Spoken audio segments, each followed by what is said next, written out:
In Ibadan, a man's worth was rarely whispered, it was displayed. It showed in the height of his gait, the firmness of his handshake, and most importantly, in the number of children who ran at the sound of his car horn. Baba Feromi understood this better than anyone. His house stood proudly on Okadu Hill, painted cream with brown trimmings, its balcony facing the restless stretch of the city. From there, you could see the ancient sprawl of Ibadan, rooftops stacked like history itself, markets humming in the distance, and Danfo buses groaning through Challenge Roundabout. Baba Feromi liked to stand there in the evenings.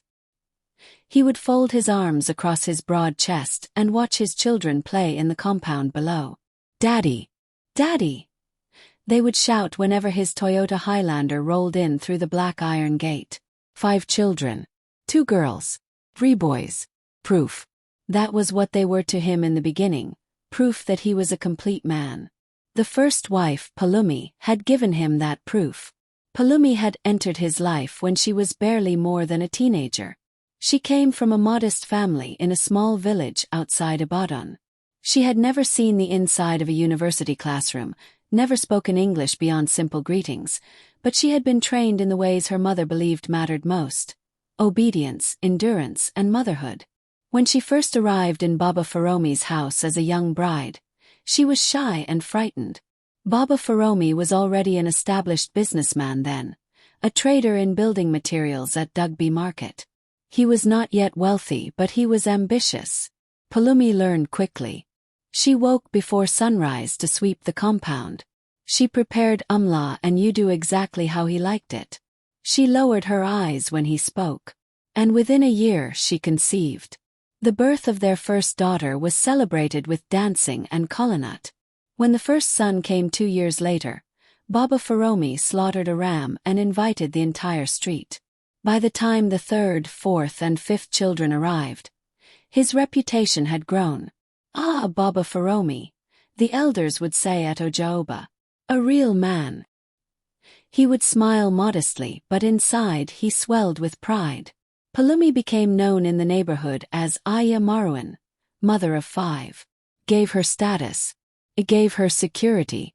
It gave her purpose. And for years, the rhythm of their life continued like that, predictable, traditional, respected. Until Damalola entered the picture. Damalola was unlike any woman Baba Feromi had ever known. He first met her at a small business seminar hosted near Ring Road. She had been invited to speak about financial literacy for small traders. She wore a simple navy blue dress and spoke fluent English, slipping into Yoruba only when necessary. Her voice was steady, her posture confident. But what caught Baba Feromi's attention was not just her beauty, it was her calmness. She did not flirt. She did not laugh loudly. She answered questions thoughtfully without arrogance. After the seminar he approached her. "You speak very well," he said. She smiled politely. "Thank you, sir." Over the next few weeks, their conversations continued. He learned she had studied at the University of Ibadan. She had worked briefly in a bank but left because the environment felt toxic.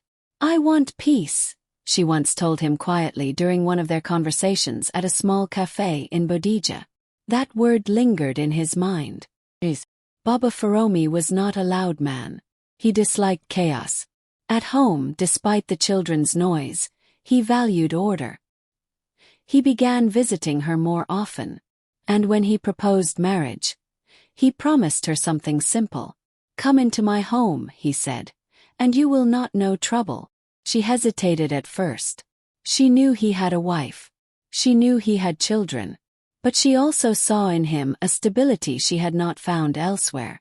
And so she agreed. The day Damalola entered the Okadu house, the atmosphere shifted. Palumi greeted her with a careful smile, though her eyes measured every detail. The polished heels, the educated tone, the confidence. The neighbors whispered, "Second wife. Educated one. Let us see how long this one lasts." But in the beginning the house felt lighter. Baba Feromi treated Damalola with visible affection. He renovated the smaller wing of the house for her. He bought her bookshelves. He listened when she spoke about business ideas. At night, laughter drifted from her room.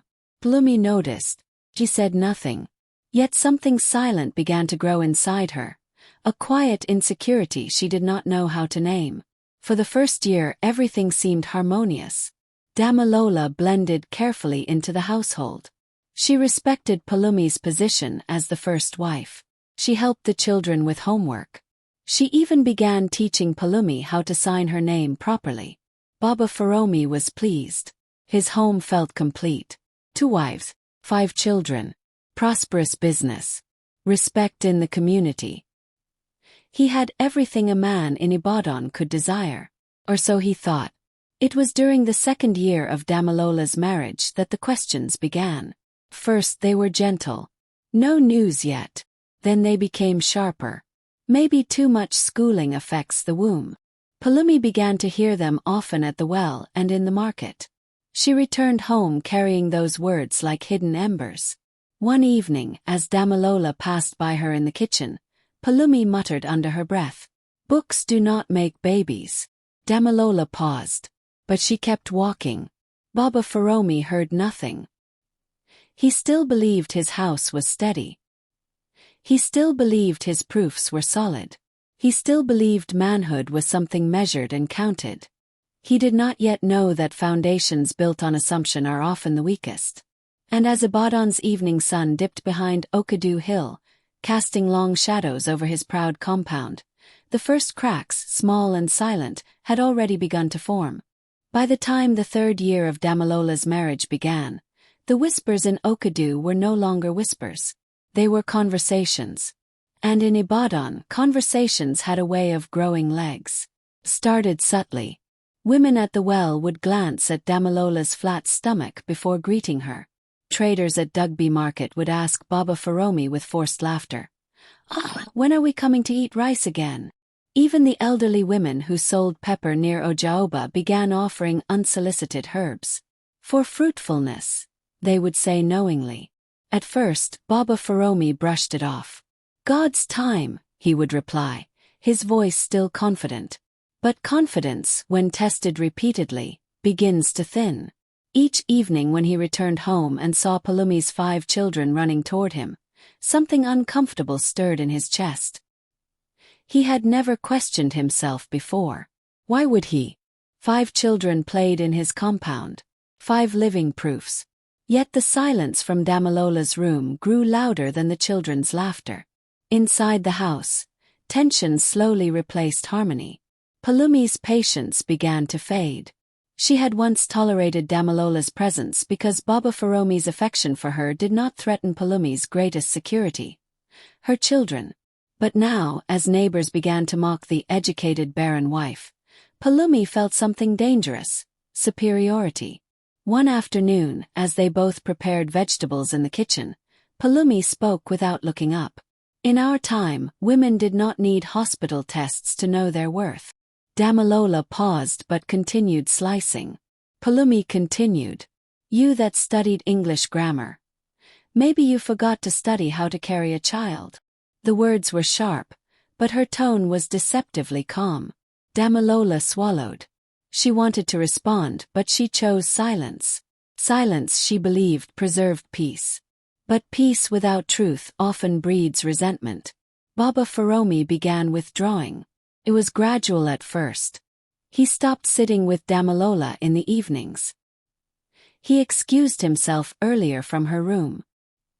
He started spending longer hours at his building materials shop near Challenge. When he did speak to her, it was brief, measured, distant. Damilola noticed. "How was your day?" she would ask. "Fine," he would reply. Nothing more. The warmth that once existed between them had cooled into something unfamiliar. She began to feel alone in a house full of people. One Saturday morning, after another restless night, Damilola made a decision.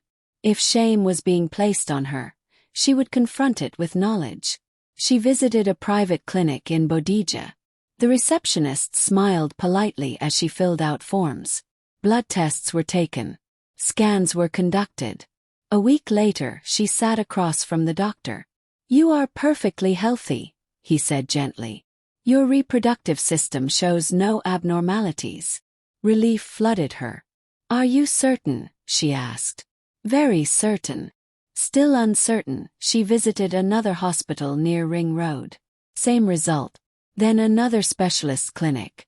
Same result again. Healthy, normal, fertile, yet childless. She returned home hopeful, believing truth would restore her marriage. That evening, she found Baba Feromi seated in the sitting room, reviewing business receipts. I went to the hospital, she began softly. He didn't look up immediately. For what? I ran fertility tests. That caught his attention. He lifted his head slowly. And they said I am medically fine. Silence followed. Then came the laugh. Not joyful. Not amused. Dismissive. Damilola, he said, leaning back in his chair. I have 5 children already. 5. Do you think I don't know my body? She felt her throat tighten. The doctors. Doctors, he interrupted. You educated women believe everything doctors say. Have a rethink. The problem is definitely from you. The finality in his tone left no room for argument. Something inside her cracked. Days passed. She stopped eating properly. First it was subtle, skipping breakfast. Claiming she wasn't hungry at dinner. Then it became obvious. Her once vibrant skin dulled. Her cheekbones became more pronounced. Her clothes loosened around her waist. The house help noticed. Even Pulumi noticed. But Pulumi said nothing. A part of her felt vindicated. If she cannot give birth, at least she will leave quietly, she thought. One evening, Baba Feromi entered Damilola's room unexpectedly. She sat by the window, staring out at the rooftops of Ibadan. You did not come to dinner, he said. I am not hungry. He studied her face more carefully.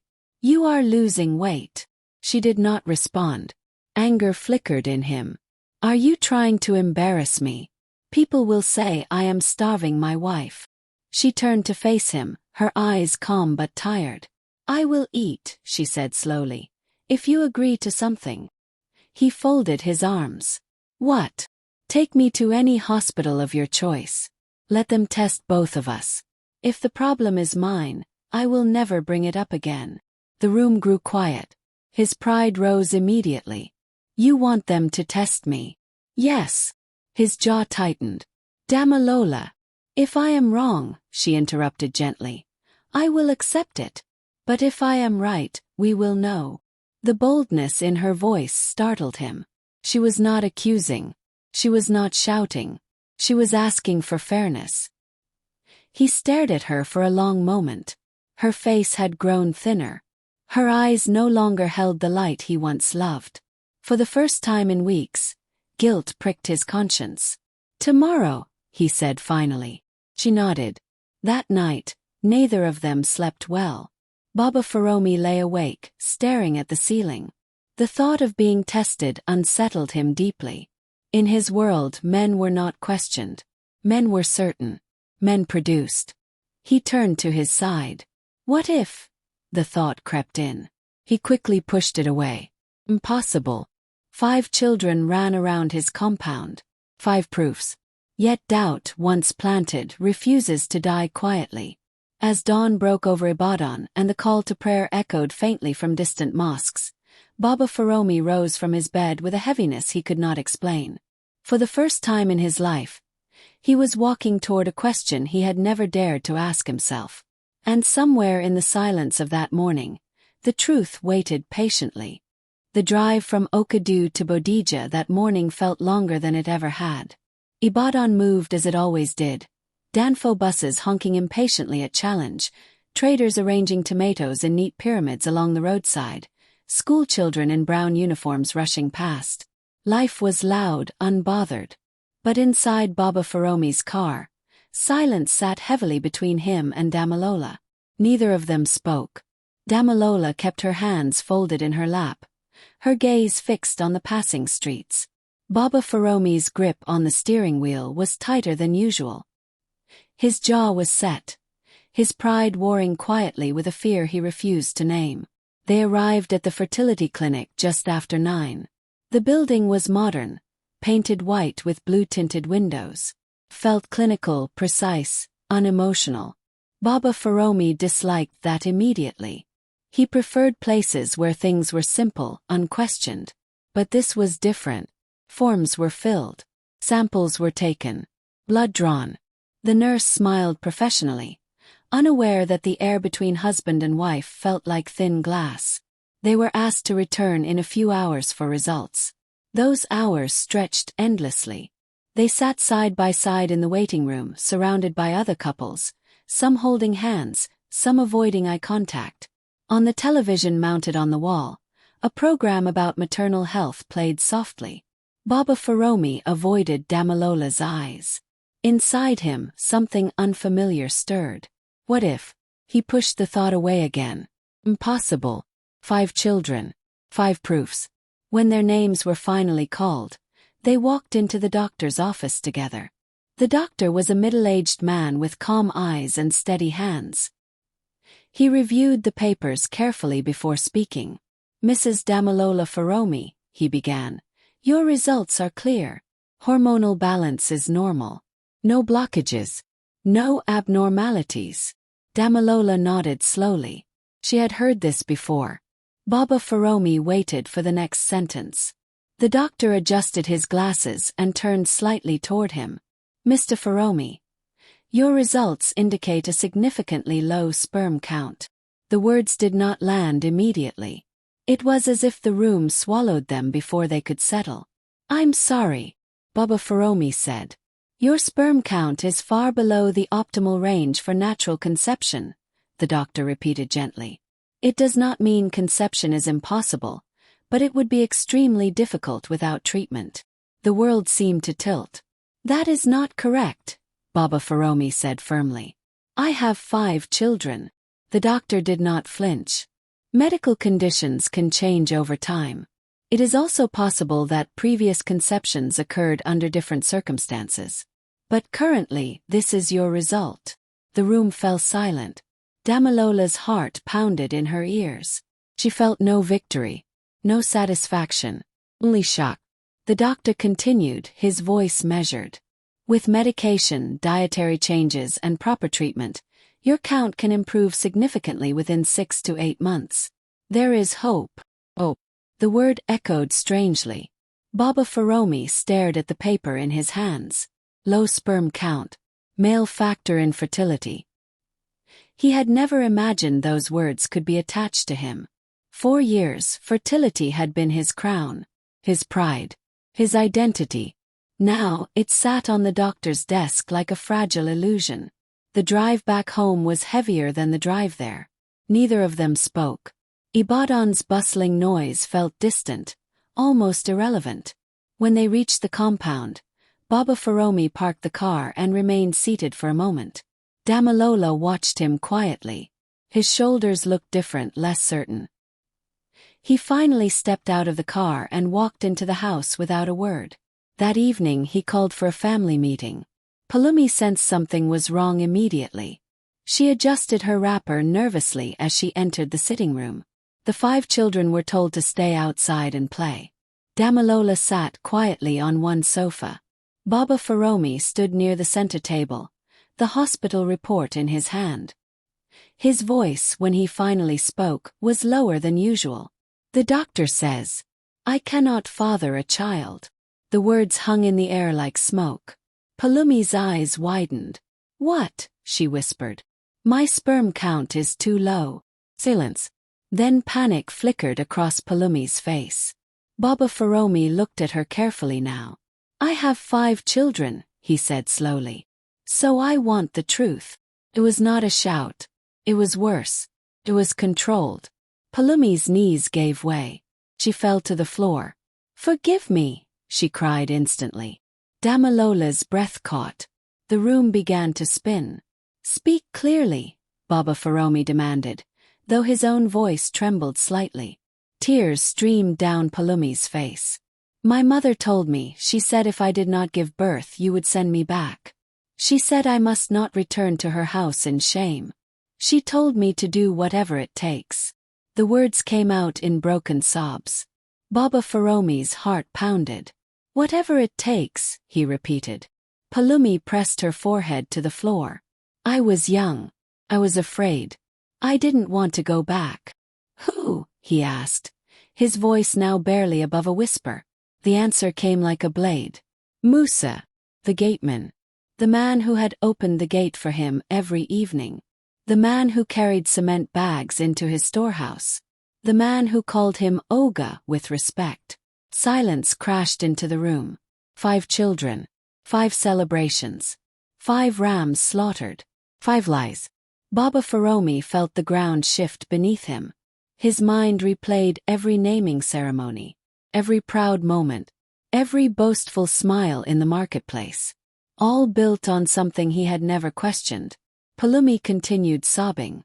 "I didn't want to disgrace you," she cried. "I just wanted to stay." Damilola sat frozen. The insults, the mockery, the years of blame. All of it dissolved into a painful clarity. For the first time, Baba Ferome understood something devastating. The pride he had carried like armor had blinded him completely.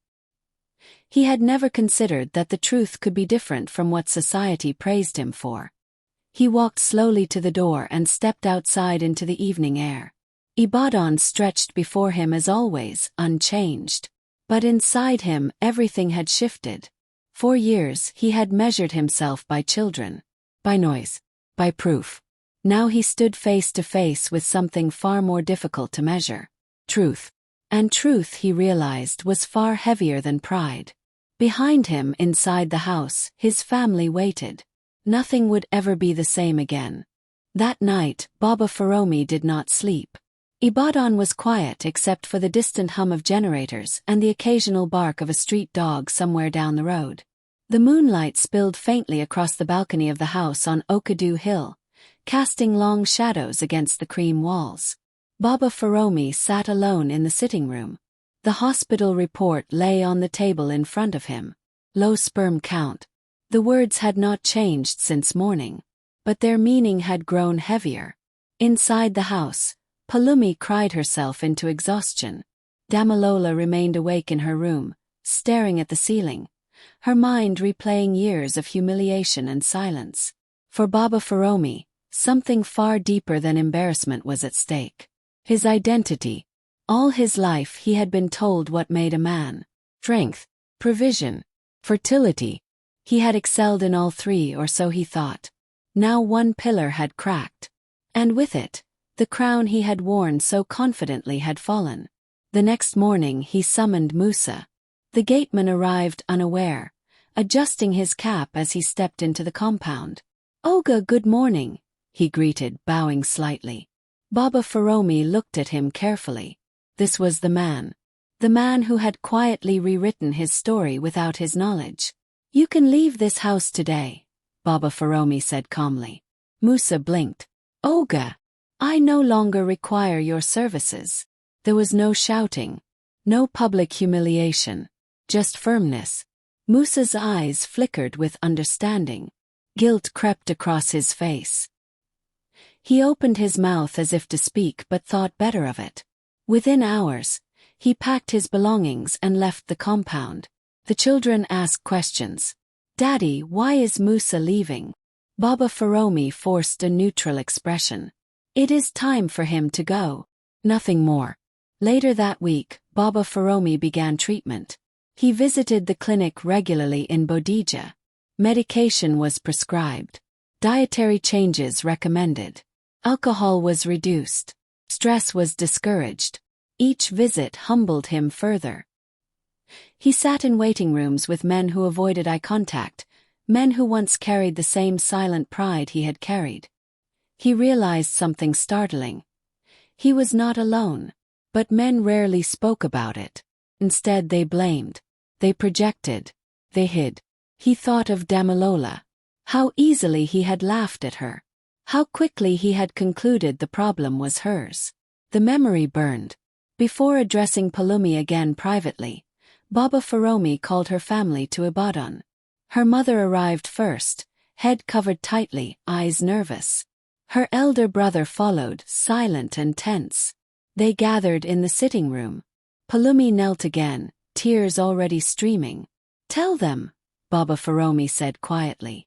Her confession filled the room. Her mother began to cry.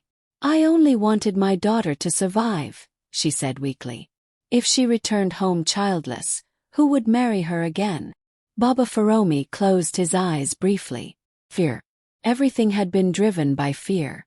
Pulumi's fear of rejection. Her mother's fear of shame. His own fear of inadequacy. When he opened his eyes, his voice was steady. "I will not send her away," he said. Pulumi looked up in shock. "I will continue to care for the children. They will remain in this house. But when they are grown, they must know the truth." The room fell silent. Pulumi nodded repeatedly through tears. "I accept," she whispered. Her family agreed, ashamed but grateful. When they left, something fragile remained in the house, an opportunity for rebuilding. Days later, Pulumi approached Damalola privately. She stood awkwardly at the entrance of Damalola's room. "Can I come in?" she asked softly. Damalola nodded. Pulumi entered slowly and, without hesitation, knelt. "I wronged you," she said. "I insulted you because I was afraid. I wanted to protect what I thought was mine." Damalola watched her carefully. The bitterness she once carried had faded into something else, understanding. "You hurt me," Damalola said honestly. "I know. But I forgive you." The words were simple, yet powerful. For the first time since Damalola entered the house, the tension between them began to loosen. They were no longer rivals. They were women shaped by the same expectations of a society that measured their worth by childbirth. Months passed. Treatment continued. Baba Feromi changed in subtle ways. He spent more time speaking gently to Damalola. He apologized not dramatically but sincerely for his laughter in that sitting room months ago. "I was wrong," he admitted one evening. She nodded. Healing was slow, but real. Pulumi became quieter, more reflective. She treated Damalola with newfound respect. She no longer mocked. She no longer compared. The children remained blissfully unaware of the storm that had reshaped their family. They still ran to Baba Feromi shouting, "Daddy!" And he still opened his arms. Something inside him had shifted. He now understood that fatherhood was more than biology. He had raised those children, taught them, protected them. Blood was one form of connection. Love was another. 7 months into treatment, life seemed steady again. Until one morning, Damalola sat on the edge of her bed holding a small white test strip. Her hands trembled. 2 lines. Clear. Positive. She stared at it in disbelief. When Baba Feromi returned from the shop that afternoon, she met him at the door. "I need to tell you something," she said, her voice shaking. He looked at her carefully. "What is it?" She placed the test in his palm. He stared at it, then at her. "Are you sure?" he whispered. Tears filled her eyes. "Yes." For a long moment he said nothing. Then his shoulders began to shake. He cried. Not out of pride. Not out of victory. But out of humility. The crown he once wore had been broken. And in its place stood something far stronger. Character. As the sun set over Ibadan that evening, Baba Feromi stood once again on his balcony. But this time he did not count proofs. He counted lessons.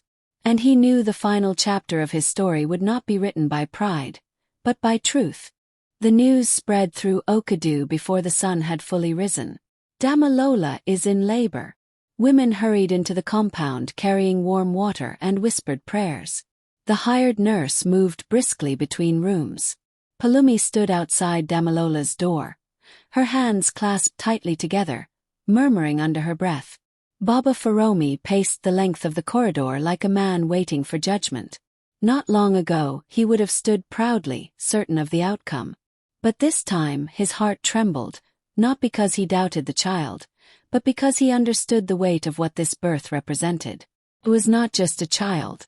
It was restoration. It was humility rewarded.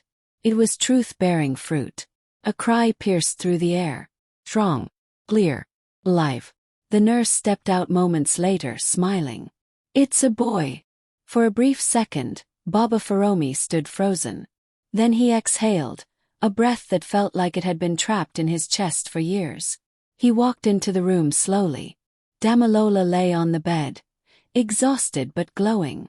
In her arms was a small, wrinkled boy with tightly shut eyes and clenched fists, announcing his presence with every breath.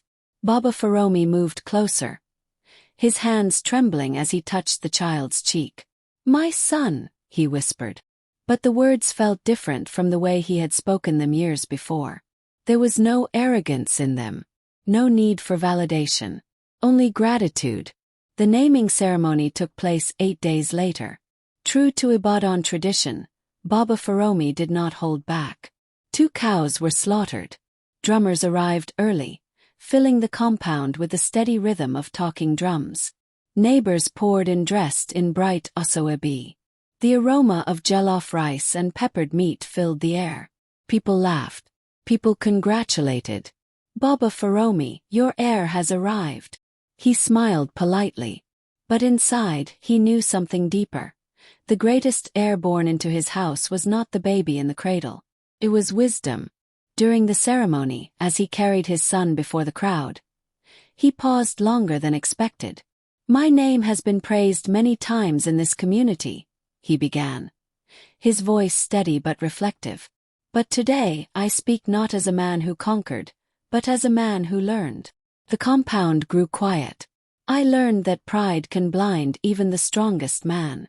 I learned that truth, though painful, is better than a beautiful lie. And I learned that fatherhood is not only about blood, but about responsibility." His eyes briefly met Palumi's, then Damalola's. "I thank God for this child. And I thank God for the lessons that came before him." The drummers resumed. But those who listened carefully understood that Baba Feromi was no longer the same man. Life in the house settled into a new rhythm. Damalola moved gently around the compound with her baby boy. Her once dimmed glow restored brighter than ever. The insults that once followed her had disappeared, replaced by respect. Palumi changed too. She became softer, humbler. She no longer measured her worth against Damalola's.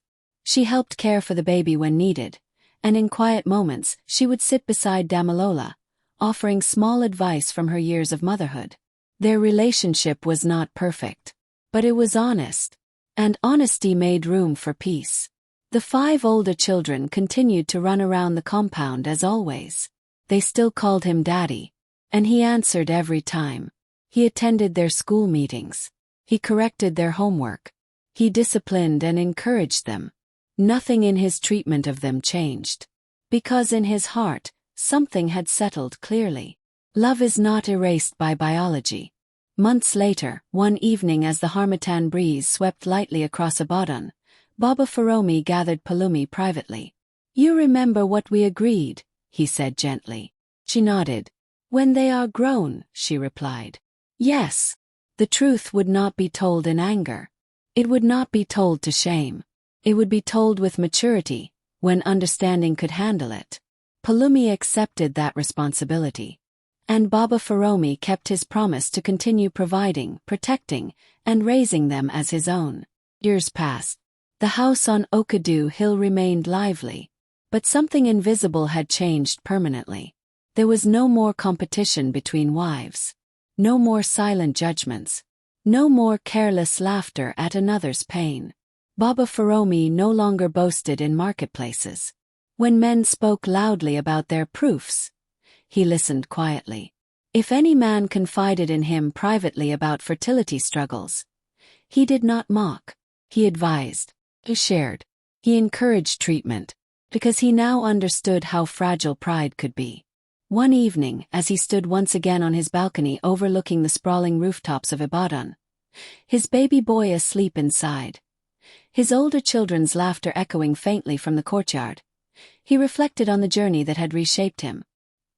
He had once believed manhood was measured by noise, by numbers, by celebrations, by what others could see. But true manhood, he realized, was measured in humility, in accountability, in the courage to face truth without collapsing, in the strength to forgive, and in the wisdom to raise children, whether by blood or by heart, with fairness and love. Behind him, Damilola stepped onto the balcony, wrapping a light shawl around her shoulders. "Are you thinking again?" she asked softly. He smiled. "Yes." "About what?" "About how close I came to losing everything because of pride." She reached for his hand. "But you didn't."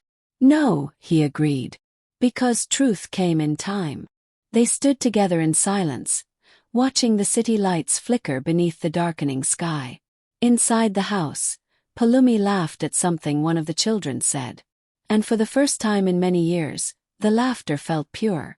Not built on fear, not built on lies, but built on a foundation that had been tested and rebuilt stronger.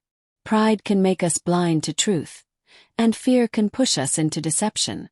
But humility restores what pride destroys. A family is not built on assumptions or appearances. It is built on honesty, forgiveness, and responsibility. True strength is not proven by how loudly a man boasts, but by how bravely he accepts the truth and chooses to grow from it. Because in the end, Baba Foromi did not become a greater man when his son was born. He became a greater man the day he allowed truth to break his pride, and chose integrity instead.